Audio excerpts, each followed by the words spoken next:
This is Saranya. இன்னைக்கு நம்ம வீடியோல குழந்தைங்கள்ல இருந்து பெரியவங்க வரைக்கும் ரொம்ப ரொம்ப பிடிச்சு சாப்பிடுற மாங்காய் வச்சு தான் ஒரு டிஷ் செய்ய போறோம். மாங்காய் எப்படி செய்யலாம் வீடியோக்குள்ள போலாம். ஸ்டவ் ஆன் பண்ணிப்போம். அடுப்புல நம்ம பெரிய கடாய் வச்சு நல்லா ஹீட் பண்ணியாச்சு. இதுல எண்ணெயும் நெய்யும் கலந்து ஒரு 20 ml வச்சிருக்கேன். அதை உள்ள ஊத்திக்கலாம். எண்ணெய் நல்லா ஹீட் ஆயிடுச்சு. இப்ப நம்ம கடலைப்பருப்பு சேர்த்துக்கலாம். லைட்டா இது வறுத்துக்கலாம். இப்போ ஒரு 1/4 டீஸ்பூன் கடுகு சேர்த்துப்போம். கடுகு நல்லா பொரிஞ்சிச்சு. இப்ப நம்ம கடலை பருப்பும் முந்திரி பருப்பும் சேர்த்துக்கலாம். ஒரு 2-3 காஞ்ச மிளகாவும் கருவேப்பிலை 2 இழுத்து போட்டாச்சு. ஒரு 3 பச்சை மிளகா பொடி பொடியா நறுக்கிருக்கோம், அதை உள்ள சேர்த்தாச்சு.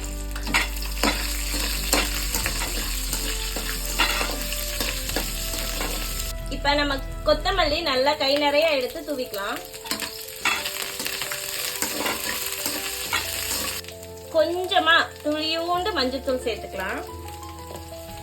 அது கூட கொஞ்சமா பெருங்காயம் தூவிக்கலாம். எல்லாம் சேர்ந்து கலந்து விட்டுக்கலாம். நம்ம கடலை பருப்பு, முந்திரி பருப்பு, பச்சை மிளகாய் எல்லாம் சேர்ந்து நல்லா வாசம் வருது. இது கூட நான் இப்ப துருவி வச்சிருக்க ஒரு மாங்காய் ஃபுல்லாத்தையும் உள்ள சேர்த்துக்கிறேன்.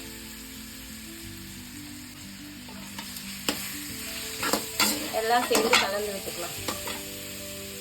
மாங்காய் கூடவே நம்ம இஞ்சியும் கொஞ்சம் சேர்த்துக்கலாம். கொஞ்சம் தான், 1 இன்ச் அளவுக்கு தான். இப்ப எல்லாம் சேர்ந்து கலந்து விட்டுக்கலாம்.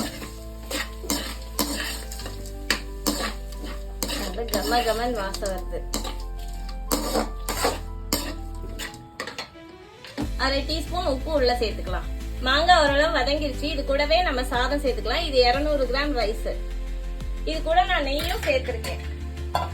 இது மேல கொஞ்சமா கொத்தமல்லி தூவிக்கலாம். இப்ப எல்லாத்தையும் சேர்த்து கிளறி விட்டுலாம்.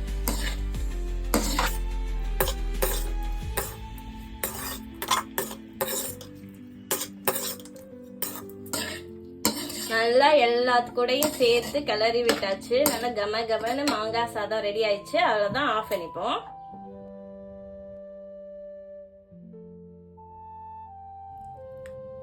எப்படி இருக்குன்னு சாப்பிட்டு பாத்துருவோமா?